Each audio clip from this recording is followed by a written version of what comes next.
आप और मैं हूं हरमनजीत कौर। तो इस समय हम मौजूद हैं प्रयागराज में। यहाँ पर अलौकिक नज़ारे देखने को मिल रहे हैं, भक्तमय माहौल है। तो इस समय हम मौजूद हैं देवराहा बाबा आश्रम में। यहाँ पर अखंड ज्योति का प्रकाश होता है, 12 महीने तक ऐसे ही ज्योति जो है उसका प्रकाश होता है। तो भक्तमय माहौल यहाँ आश्रम में नज़र आ रहा है, बहुत ही अच्छा सजाया गया है।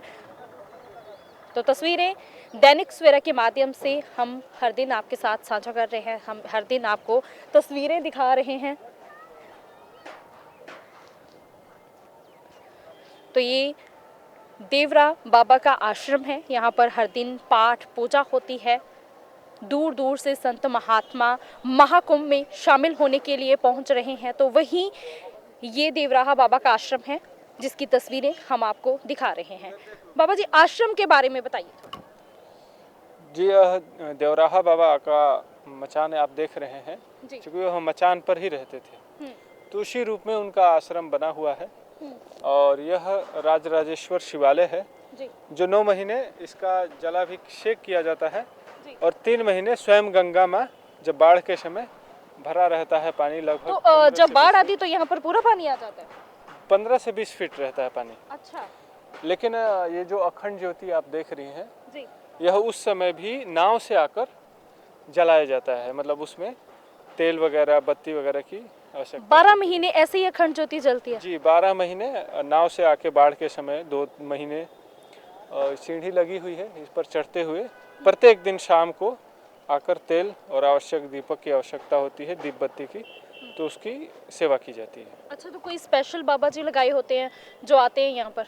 हाँ, एक ब्रह्मचारी जी हैं जो इसकी नित्य सेवा देखते हैं और लगातार निरंतर, कभी यह लंबे समय से यह ज्योत दीपक की जलती रही है, चाहे कोई भी बाढ़ आए, कुछ भी हो। जी।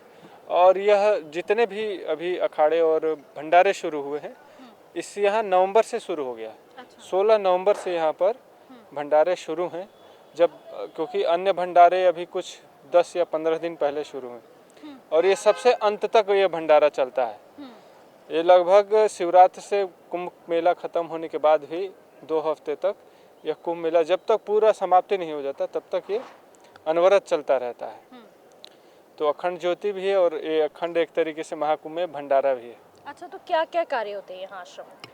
यहाँ कार्यक्रम जो है, इधर आप जो देख रहे हैं ये अन्न क्षेत्र का भंडारा है। यहाँ पर दोपहर में लगभग हजारों लोग भोजन करते हैं और शाम को भी साधु संत भी रहते हैं, अन्य जो काम करने वाले हैं वो भी अपना सोचते हैं कि थोड़ा भोजन की बचत हो जाए। आश्रम की तरफ से ही भोजन लगाया? सारी व्यवस्था आश्रम की तरफ से होती है और आश्रम के प्रति आस्था रखने वाले जो भक्तगण हैं उनकी सेवा से ही सब चीज़ चलता है। और ये जो क्षेत्र है ये ज्ञान गोष्ठी के लिए है, 1 महीने। ज्ञान गोष्ठी क्या? ज्ञान गोष्ठी मतलब महाकुंभ का उद्देश्य था ज्ञान। जैसे महाकुंभ क्यों है?